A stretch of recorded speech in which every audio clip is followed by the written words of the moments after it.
responsibility for bank regulation. And in our case, it is now the Bank of England. It's this government that's absolutely made that clear. I think the second lesson it's taught is this, that from time to time there are problems and difficulties in economies. They're not always under your control. Any politician who tells you they've abolished the trade cycle, that there's no more boom and bust, that politician is talking nonsense. There are events and difficulties that happen to economies, and you have to recognise that. So the second lesson is a very simple one, which we all recognise in our daily lives, which is you should fix the roof when the sun is shining. When times are good, you should aim for a surplus. You should aim to put aside money. You should aim to reduce your debt levels so that when difficult times do hit, you have the capacity to help people, to help your economy. And I think that's been a real lesson that we've had to learn between 2008 and 2010. And that's why my government in the United Kingdom is still having to wrestle with this big deficit. We've got it down by a third, but we need to get it down altogether. And then in the good years, as the economy keeps growing, we should be targeting a surplus. So I think the argument for market economics is right. I think we need to go on fighting it, and I think we then need to recognise it needs to be accompanied by proper and sensible regulation of financial services. That would be my answer to that question, but I'm sure your economics professors will have lots of other ideas and proposals as well. Who wants to go next? Gentleman in the front with the Nike swish. And the Manchester United... we must get more Premier League excitement in India. This is a big target for me. Good to see you. So, good evening, Mr. Prime Minister. My question is, considering the fact that you are ruling over the first hung parliament in British history since the Second World War, has that impeded your policy making? And how has the experience been of a coalition government, say in reference to the referendum on EU membership, military action against Syria? And also, do you feel this will be a sustained trend in British politics from now on? Very good question. I gather you have some experience of coalition governments in India as well. So we haven't had... The last coalition in Britain was Winston Churchill in the Second World War, had a coalition government throughout the war, that it was included Conservative and Labour. So we've had very little experience of coalition. We have an electoral system that tends to deliver quite decisive results. But I was faced in 2010 with a hung parliament, and I thought the right thing to do was have a coalition rather than a minority government. Partly because of the crisis. We were having to take radical steps to get public spending down, get the deficit down, take long-term decisions, and a coalition government gave me a majority and the ability to do that. So we've made coalition government work. It's been quite a radical government. We've reformed welfare, we've reformed education, we've reformed the funding of higher education. For instance, we've taken some big long-term steps. But it is sometimes frustrating. There are areas where I'd like to go further and faster, where I think I could turn things around more quickly for the British economy. But in politics, the first duty of the politician is to serve the nation. And if you're serving the nation, when you have a hung parliament, the best thing to do, if you've got real crisis in your country, is to think, how do we get together and make the right long-term decisions? Is this going to become a long-term trend? Well, I hope not. I'm going to be fighting the next election in 2015, calling for a Conservative-only government, wanting to have a majority, saying to people, you've seen what we've achieved in coalition, you know what our values are about helping hard-working people get on and make the most of their lives. Now let us do this unencumbered by coalition. But in the end, the public will decide, and it'll be for them to decide, and then for the politicians to respond. More questions? Gentleman here.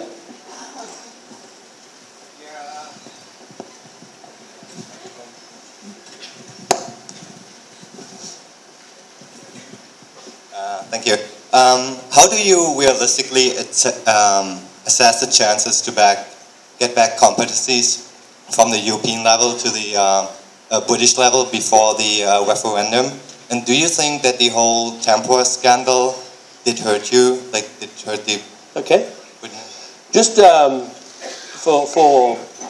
give the background, Britain is a member of the European Union, which is the club of countries now stretching right across Europe, as far east as Lithuania and Poland, a club of 28 countries. And there's a big debate going on in Britain at the moment about, is membership in our interests and how should we change this organisation? And my contention, which you referred to, is that we should try to bring some powers back from Brussels to Britain. One of the reasons I say this is that the European Union now includes two lots of countries. And this will be very interesting to the economists amongst you. One lot of countries has a single currency. They have the euro as their currency. And if you have a single currency, it drives you towards further integration. You have to look at standing behind each other's debts, making sure you regulate your banks in the same way, having more fiscal transfers between countries that are doing well and countries that are doing badly. A single currency drives integration. Britain is not in the single currency. We're not going to join the single currency. We have our own currency, the pound. As one of the top 10 economies in the world, we can sustain having our own currency. So in my view, what we should be trying to do is make sure that Europe can include both countries like us, which would like a lighter touch system, less regulation, greater flexibility, but at the same time accommodate these Eurozone countries who clearly need tighter collaboration. That's the political challenge. My view is we can reform Europe in that way. I'm confident we'll get a good outcome. And then I will hold a referendum, if I'm Prime Minister, in 2017, before the end of 2017, to say to the British people, right, we've made some changes, we've got some powers back, the thing is more flexible, it works better. Do you want to stay in it, or do you want to leave it? Because in the end, you can't hold countries in organisations against their political will. You need to operate on the basis of consent. And I want to get consent for a new sort of Europe, which I think it would be in Britain's interest to remain a member of. But I'm confident that we will make, because of the logic of the single currency means those countries need to take these steps. I'm confident that I'll be able to get a good deal for Britain. Next question. Gentleman here. Good evening, Mr. Prime Minister. My question, sir, is what are your views on the revelations made by Edward Snowden? Oh, sorry, yes, I didn't answer Tempura. So Snowden, yes. Yes, yeah. So what are your views? Because when China does it, it's criticized, but when US and UK are indulging in invasion of privacy, right. What are your views on that? Okay, well, we have a rule in British politics that we don't comment on intelligence and security issues, but I think that'd be rather a boring answer to your question. So let me say a little bit about it. First of all, countries, it's perfectly legitimate for countries to have and maintain intelligence and security organisations. Our job as governments, our first responsibility is public safety, is national defence, is keeping our country safe. And I think it's perfectly legitimate to have intelligence and security agencies that do just that. And when you think of the horrendous attacks like you experienced in Mumbai, or we have experienced in London and other parts of the United Kingdom, like Manchester, if we can take steps to prevent these attacks happening, if we can take steps to arrest the people who are responsible, then we should take those steps. So I'm absolutely clear it's good to have properly funded, properly organised intelligence and security services. In Britain, we do have a very good way of making sure they're governed properly. They are accountable to a committee of Parliament called the Intelligence and Security Committee that can look over their work. They operate under the law that we have passed in the United Kingdom, and their work is overseen by intelligence commissioners. So I'm satisfied we have a pretty good system for making sure these organisations act in a proper way. As for the Snowden revelations, all I would say is this. It is very damaging when you reveal lots of information about organisations that necessarily have to be secret. And you're in danger, with revelations like Snowden, you're in danger of helping the terrorists, of helping the organised criminals. Because if they find out all the ways in which they are being followed or monitored or what have you, they will take the relevant action. So, look, we shouldn't be closed-minded to the importance of accountability and the importance of making sure these organisations are governed properly. But let's not be naive and think that we suddenly live in a world where we don't need intelligence and security. We do, and in India you know that perhaps as well as anybody. Beyond that, I probably shouldn't comment, but I think I've given you a flavour of where I'm coming from on this issue. Right, next question. Gentleman in the middle.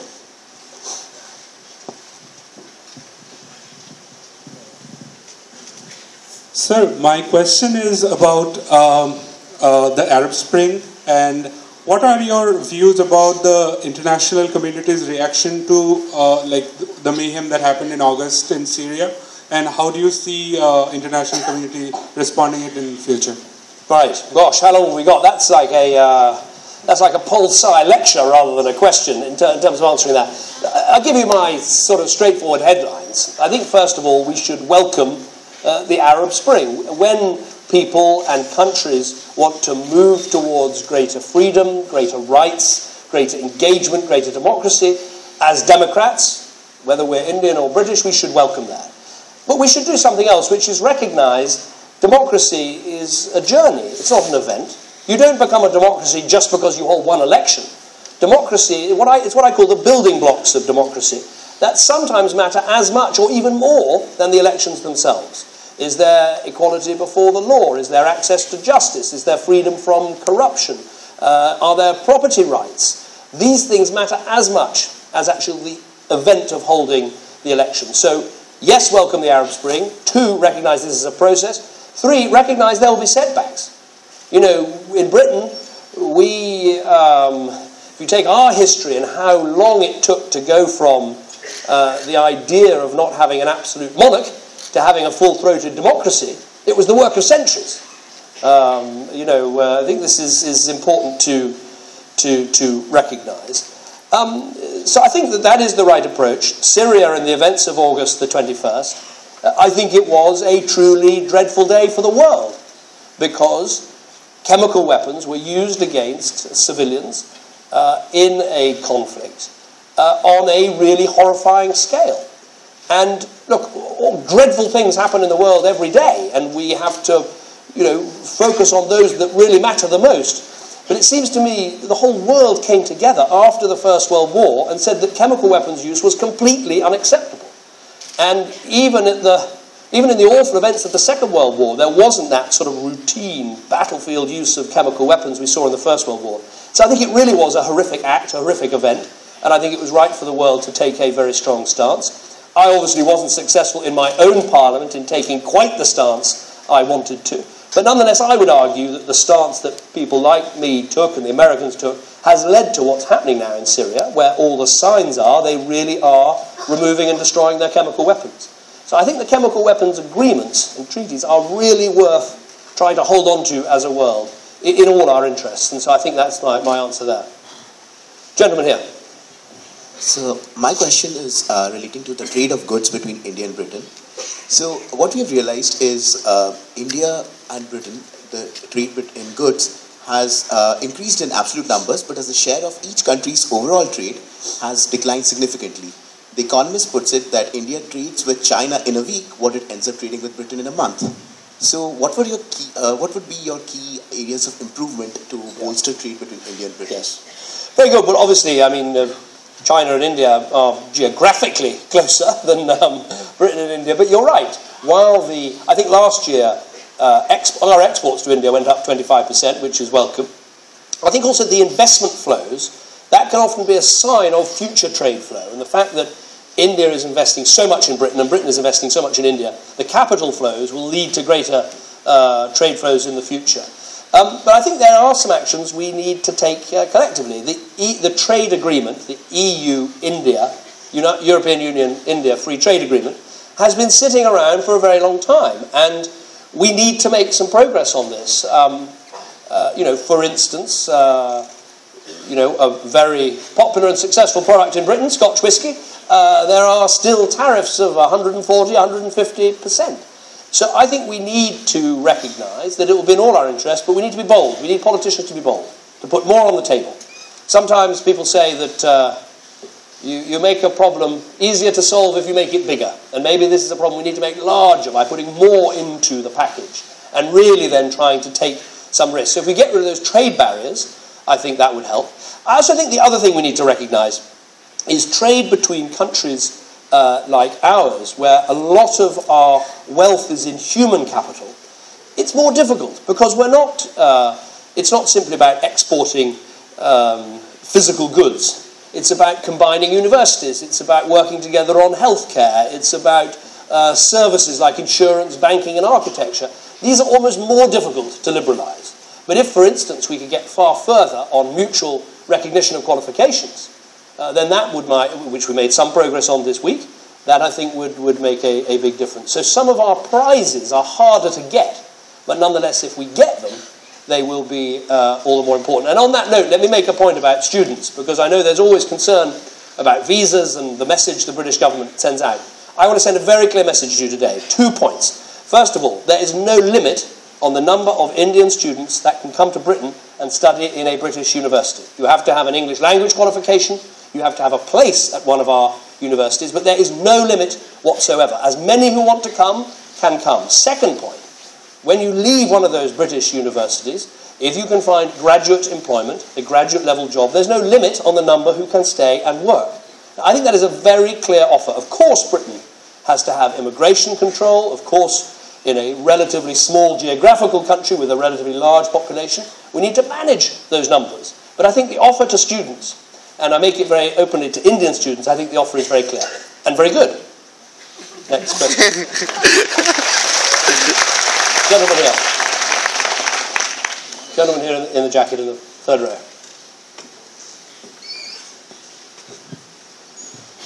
Good afternoon, Prime Minister.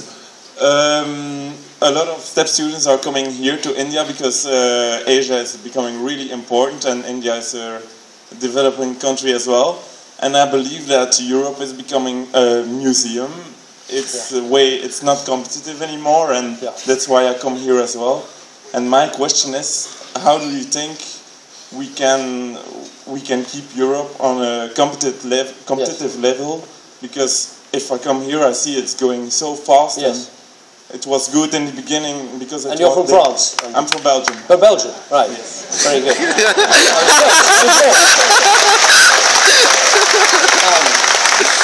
How do we do it? No, I think you are asking for the Europeans in the audience, you're asking absolutely the question. And I passionately believe that Europe can have, and European countries like mine, like yours, we can have a very bright and brilliant future.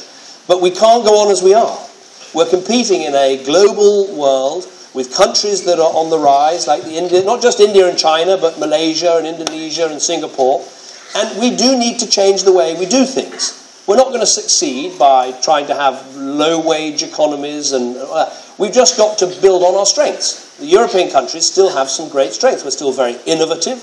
Britain, I think, produces more patents per head of the population than any country in the world. We've got some of the best universities in the world, which is an enormous potential driver. In Britain and Belgium, we have the time zone in the middle of the world. So you can trade with Asia in the morning, with America in the afternoon. Britain, of course, has the global language, which you don't quite have in Belgium, but you speak very good English, so you're nearly there. But look, if we invest in our competitiveness, our innovation, our creativity, I think we have every opportunity to be success stories, because it's not a zero-sum game. India's gain doesn't have to be Britain's loss. This is not, as I'm sure your economics professors will back me up on this, the whole point about global trade, it's not a win-lose situation. If you actually have clear rules, you get rid of tariffs, you get rid of protectionism, it can be a win-win situation. And Europe has played to its strength of innovation, creativity, high-paid, high-valued jobs, and play to those strengths, and we can be a success. And the more that we're able to link up and work with developing countries, the better we'll be able to do it. Our problem, though, at the moment, we are too addicted to a high-cost, high-welfare, over-regulated world. And we need to recognise that fact, and we need to be more competitive. And that, I think, is one of the great battles we face. In fighting it, last point, and based on something Amartya Sen said, which is the link between political openness and economic openness and success, one of the most important things we have in European countries, and you have here in India, are our democratic institutions. Now, of course, there are examples around the world of countries that are not democracies, but can point to economic success. But I think we should have the confidence, as people who believe in democracy and rights and equality in front of the law and the rule of law and predictability, those things, in the end, are tremendous sources of strength. The best combination you can have in this globalized world is robust, open, and inclusive political institutions that go with robust, open economies. You have those two things. That can lead to the greatest success, even if you don't have the oil and the gas, even if you don't have all the natural resources, you can be a real success story. I like quoting the example of the two Koreas. There you are. You can stand on that border. One way you've got South Korea, which in 1960 was, the same level of wealth as Zambia. It's now like 20 times wealthier than Zambia. You look north, where they've had closed political institutions, a communist system. They are one of the poorest countries in the world in terms of material poverty. So, you have choices as a country, and it's not dependent on your mineral wealth. It's not dependent on which part of the globe you're in. It's dependent on the institutions you put in place, the policies that you pursue, the choices that we make. Shakespeare, writing rather a long time ago, put it very simply. He said, our destiny lies not in the stars, but in ourselves. He was absolutely right. Next question. Sir. Mr. Prime Minister, moving away from politics and economics, do you have any, as the CEO of the 6th largest economy in the world, do you have any words of advice on the personal or professional front for management students like us? Right, advice on management. Well, that's what you're here to study. You should probably be giving me the advice. I think the lessons I see in, as you put it, being CEO of an economy, but Prime Minister of a country is the importance of team. Prime Ministers do not make all the decisions. They don't run every department. The most important thing you do is pick a team, and a talented team, and a team that you can work with and trust. I think that is absolutely vital. I think the second thing is a clear strategy. You need to have a clear plan in politics as in business. It's like sometimes being in a sort of asteroid shower. You've got things flying at you every day. Should you go to Sri Lanka? What are you going to do about the famine in the Philippines? Why has this minister done that? Why is that politician? All these things are coming at you. You need to have a plan for your core role of how you make your country succeed, how you turn your economy around, how you get things right. You need a plan that you then carefully implement. I think those are the two most important things that I have learnt, but I'm sure studying here you will be able to look at very good academic examples of leadership that has worked and leadership that has failed, and I'm sure there are more scientific ways of looking at it than those two examples I would give to you. More questions. Lady at the back there. Good evening, sir. So my question is regarding the Commonwealth Association. So going forward, what would be Britain's involvement in the Commonwealth Association, and what is the future that you predict for these group of countries? Right. Well, I think the Commonwealth is still a club that is worth trying to make the most of. The statistics are pretty extraordinary. It includes a third of the world's population. It includes a fifth of the world's economy. It includes an incredible diversity of countries. So you've got some of the leading powerhouses of Africa, Nigeria and South Africa. You've got some of the most successful South Asian tigers, Singapore, Malaysia. You've got we've got the world's largest democracy, India. We've got very advanced and successful countries, Canada, Australia. So it links all different parts of the globe. And what we need to make the Commonwealth a success is a sense that it should be based on a clear set of values that we hold together as important.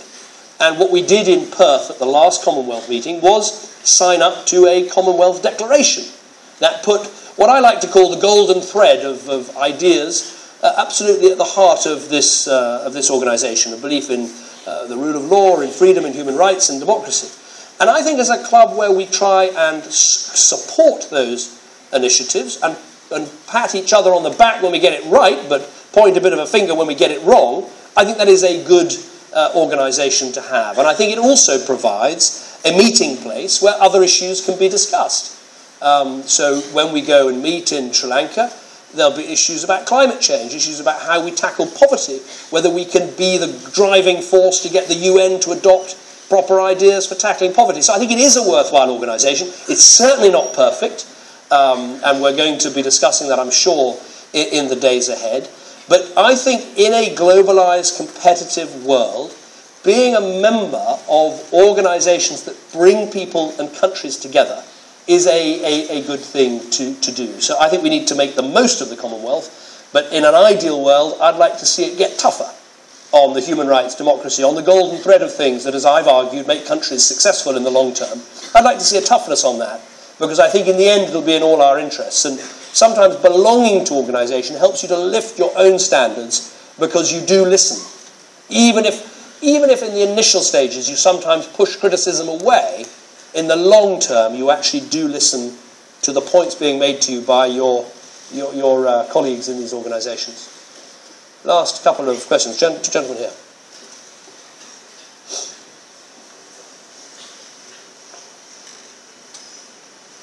Good evening, sir. My question is regarding the British public healthcare system.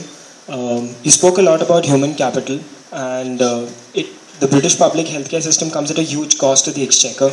Is your position on that and the amount of resources that are dedicated to that non-negotiable, or is there some more room for improvement? Yeah. Thank you. Very good question. Well, I'm a great believer in our National Health Service. It is a universal service. It is available to everyone in Britain on the basis of need, not the basis of ability to pay. And so it is a brilliant thing in our country that if you fall ill, you can go to some of the best hospitals anywhere in the world and get treatment. You can go and see a general practitioner in our primary healthcare system and have the health of your family looked after. And at no time does anyone ask you, have you got insurance? How much money have you got? Please can I see your credit card? It is a demonstration of British values about about everyone paying in and looking after everybody. And by and large, it's an excellent system. In terms of the cost, yes, of course it's expensive. I think we're now spending around 9-10% of our GDP on healthcare. When you compare that with some of the systems that either have private health insurance or have a mixed system, I think you'll find ours is pretty good value for money. So I would defend our system. Of course it needs reform and improvement. Every country in the world faces these challenges of ageing populations, new treatments coming on stream, more children surviving into childbirth with disability conditions and all the rest of it. So huge challenges, but I think that actually we're quite capable of meeting them. It's been an interesting time over these last 3.5 years as Prime Minister. I haven't cut the NHS. I've had to cut other services, but we've kept the money going in, small increases every year. And actually it's treating now 1.2 million more people are arriving at accident and emergency for treatment every year compared with 3 years ago. And yet actually the figures for waiting times, for service levels, they have held up very well.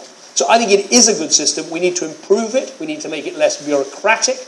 We need to make sure that it can work with private and voluntary sectors rather than just itself. But I would argue, healthcare is always going to be a key political issue for any government to deal with. But I don't look at other systems and think they've got it right and we've got it wrong. I think we have a good system that we can improve. But every country must take its own path. Lady here.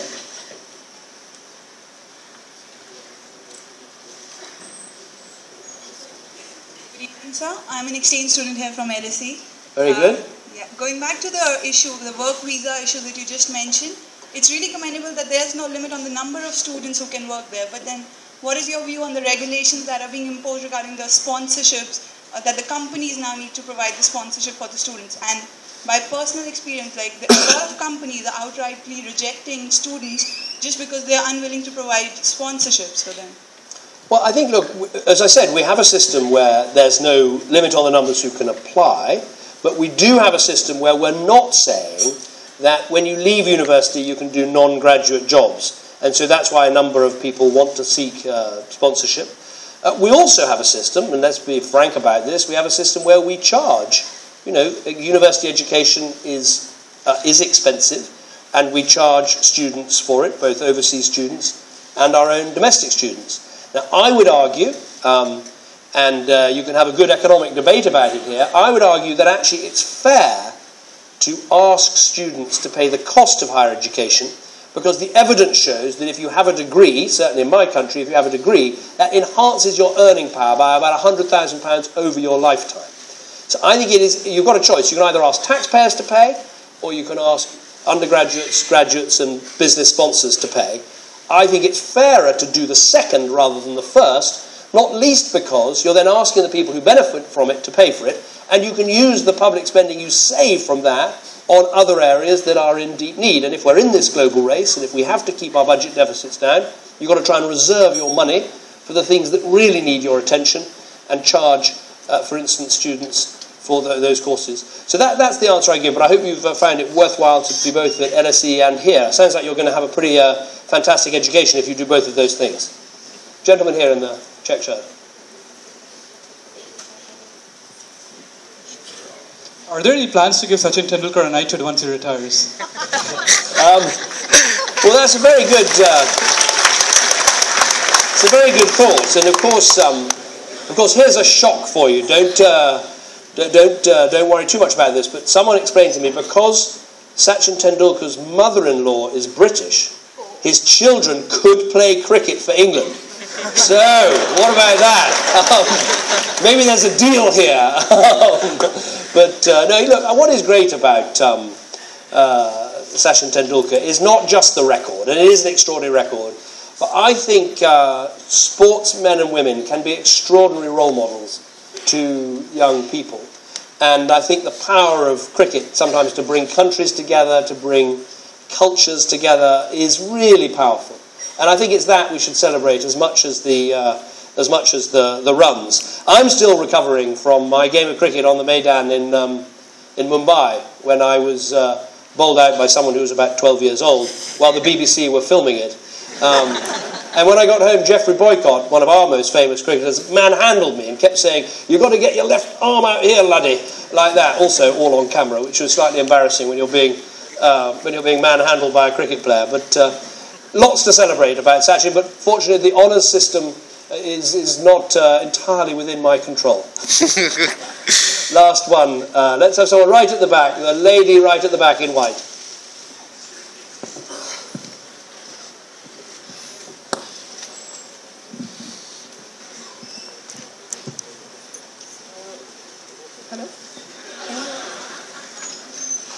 You might have to shout. Hello? You've been the youngest Prime Minister of one of the biggest countries in the world. So do you think having a young Prime Minister is better, or one who's experienced and older? I don't think... I sometimes say to people when they say, well, you know, you're so young doing this job, I say, well, that is the one problem that time will take care of. There are all sorts of other problems that time doesn't heal. I don't think, actually, I think it's not age that matters. What matters is commitment, belief, ability, building a team, trying to do the right thing. I see prime ministers who are, you know, almost twice my age, sometimes doing a fantastic job. And so I don't think age is the key determinant. I was in a particular situation where my party had been out of power for really quite a long time, and my party, I think, wanted to modernise, refresh, it wanted to take some different pathways and get back in touch with people, and so it decided to take a risk and go for the younger leader rather than the older one. And but I don't think it's age that matters. I think it's all those other things that make a big difference. But it's certainly... doing this job certainly puts the years on you in any event. So you probably not only get older, but you start feeling a bit older too by the time you're done. Anyway, can I thank you very much indeed. I'm sorry to the audience that I should have taken with their questions at the top. I'm sorry I didn't get to... Or maybe we'll have one more. Go on, we'll have the gentleman. You've been very patient in the... But one, you know... Good evening, sir. It has been already 70 years that United Nations has been formed. So, do you think that the permanent members of Security Council should be restructured, and like new members like India, Brazil, and Germany, they are trying to be new members of the permanent... Very good question. Thank you. And sorry, I'm sorry for not taking more questions from the top gallery. In case you didn't hear the question, should the United Nations be restructured, and should it include new countries on the Security Council? I mean, first of all, look, the United Nations is not perfect, but it's very good in our world that we have something like that. You need to have institutions and rules in order to try and have some sensible governance and approach across our world. So we should all back the United Nations, back the UN Charter, and back the decisions that it makes. But one of the ways we should improve it is by modernising the Security Council. There is no justification for the way that it looks at the moment, and I've made this argument before. I made it when I came to India when I first became leader of the Conservative Party. The Security Council ought to include India as a permanent member, no doubt about it.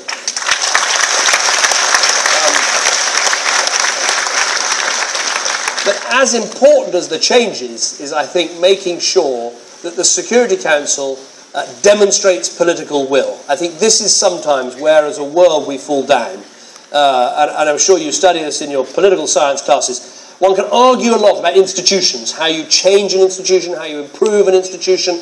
Do you need new rules? Do you need new members? These are all very important political questions, but never forget at the end of it, what matters more than institutions is actually political will, is deciding to act, deciding to take a stand. And as I hope as many of you go into business and some into diplomacy and who knows, some into politics, I hope you think about that. Don't just think about reforming institutions. You have to think about how you behave within them, when you take a stand, what you stand up for. Because actually in the end, that's where the United Nations, when it succeeds, is as it did over Libya, for instance, when it took a stand, it took a view, and it allowed change to happen. And that political will is as important as any of the institutions or the things that we study in our important books, journals, and other things. Can I thank you again for a wonderful welcome? It's been a real pleasure coming out, and best of luck with everything you do. Thank you.